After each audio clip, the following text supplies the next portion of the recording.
السلام علیکم ورحمۃ اللہ وبرکاتہ۔ بسم اللہ الرحمن الرحیم۔ آج میں آپ لوگ کو طہارت و نظافت کے آداب بتانے جا رہی ہوں۔ خدا نے ان لوگوں کو اپنا محبوب قرار دیا ہے جو طہارت اور پاکیزگی کا پورا اہتمام کرتے ہیں، اور نبی کریم صلی اللہ علیہ وسلم کا ارشاد ہے، طہارت اور پاکیزگی آدھا ایمان ہے۔ یعنی آدھا ایمان یہ ہے کہ آدمی روح کو پاک و صاف رکھے، اور آدھا ایمان یہ ہے کہ آدمی جسم کی صفائی اور پاکی کا خیال رکھے۔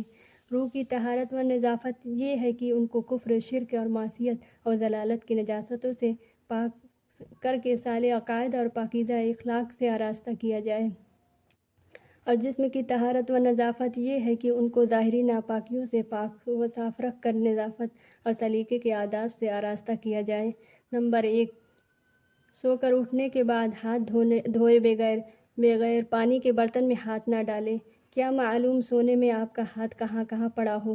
نمبر 2، غسل خانے کی زمین پر پیشاب کرنے سے پرہیز کیجیے، بالخصوص جب غسل خانے کی زمین کچی ہو۔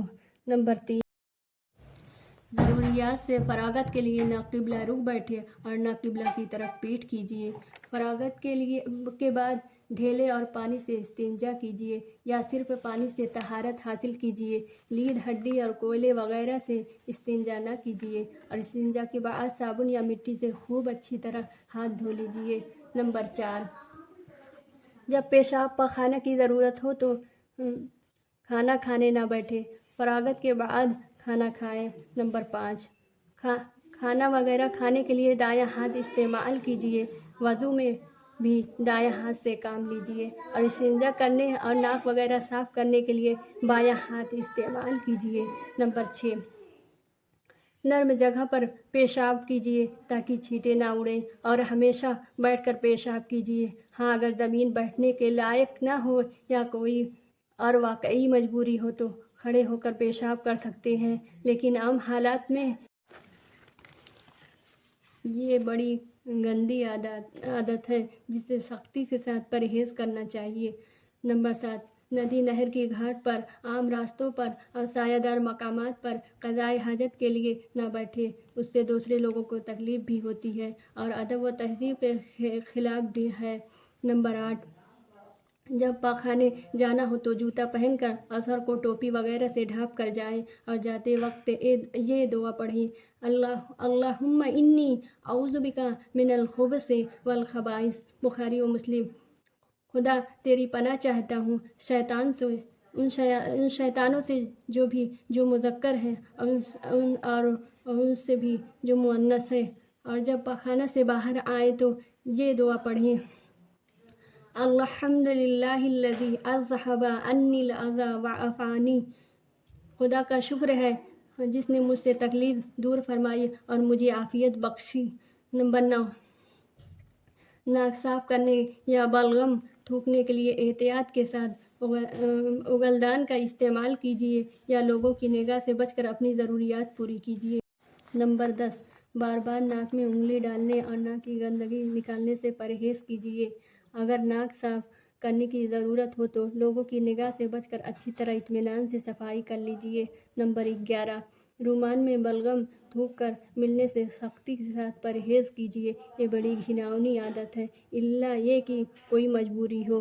نمبر 12، منہ میں پان بھر کر اس طرح باتیں نہ کیجیے کہ مخاطب پر چھینٹیں اڑیں اور اسے تکلیف ہو۔ اسی طرح اگر تمباکو اور پان کثرت سے کھاتے ہوں تو منہ صاف رکھنے کا بھی انتہائی اہتمام کیجیے، اور اس کا بھی لحاظ رکھیے کہ بات کرتے وقت اپنا منہ مخاطب کے قریب نہ لے جائیں۔ نمبر 13، وضو کافی اہتمام کے ساتھ کیجیے، اور ہر وقت ممکن نہ ہو تو اکثر باوضو رہنے کی کوشش کیجیے۔ جہاں پانی نہ ملے تو تیمم کر لیجیے، بسم اللہ الرحمن الرحیم کہہ کر وضو شروع کیجیے، اور وضو کے درمیان یہ دعا پڑھیں، اشہد ان لا الہ الا اللہ وحدہ لا شریک لہ واشہد ان محمدا عبدہ ورسولہ، اللہم اجعلنی من التوابین واجعلنی من المتطہرین۔ میں گواہی دیتا ہوں کہ خدا کے سوا کوئی معبود نہیں، وہ یکتا ہے اور اس کا کوئی شریک نہیں، اور میں گواہی دیتا ہوں کہ محمد صلی اللہ علیہ وسلم خدا کے بندے اور اس کے رسول ہیں۔ خدا مجھے ان لوگوں میں شامل فرما جو بہت زیادہ توبہ قبول کرنے والے ہیں اور بہت زیادہ پاک و صاف رہنے والے ہیں۔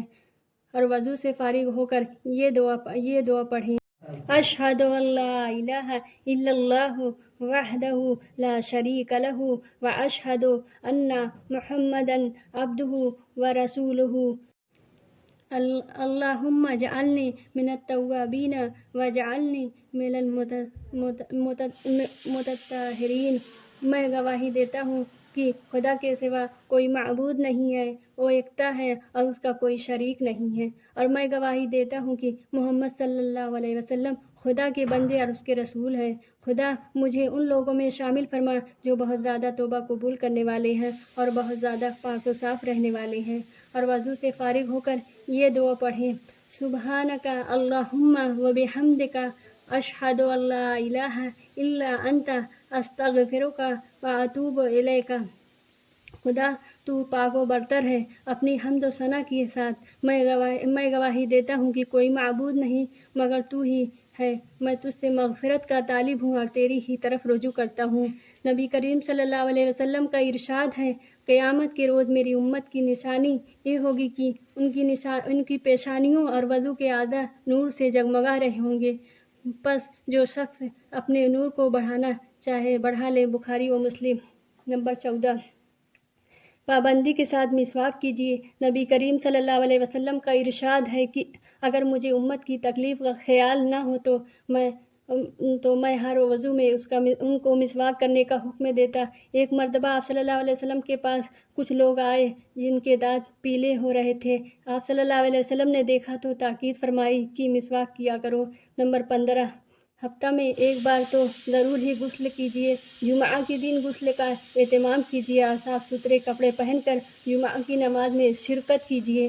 نبی کریم صلی اللہ علیہ وسلم نے فرمایا: امانت کی ادائیگی آدمی کو جنت میں لے جاتی ہے۔ صحابہ نے پوچھا: یا رسول اللہ، امانت سے کیا مراد ہے؟ فرمایا: ناپاکی سے پاک ہونے کے لیے غسل کرنا، اس سے بڑھ کر خدا نے کوئی امانت مقرر نہیں کی۔ پس جب آدمی کو نہانے کی حاجت ہو تو غسل کرے۔ نمبر 16، ناپاکی کی حالت میں نہ مسجد میں جائے اور نہ مسجد میں سے گزرے، اور اگر کوئی صورت ممکن نہ ہو تو پھر تیمم کر کے مسجد میں جائے یا گزرے۔ نمبر 17، بالوں میں تیل ڈالنے اور کنگھا کرنے کا بھی اہتمام کیجیے۔ داڑھی کے بڑھے ہوئے بے ڈھنگے بالوں کو قینچی سے درست کر لیجیے۔ آنکھوں میں سرما بھی لگائیے۔ ناخن ترشوانے اور صاف رکھنے کا بھی اہتمام کیجیے، اور سادگی اور اعتدال کے ساتھ مناسب زیب و زینت کا اہتمام کیجیے۔ نمبر 18، چھینکتے وقت منہ پر رومال رکھ لیجیے تاکہ کسی پر چھینٹ نہ پڑے۔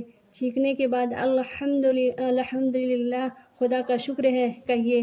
سننے والا: یرحمک اللہ،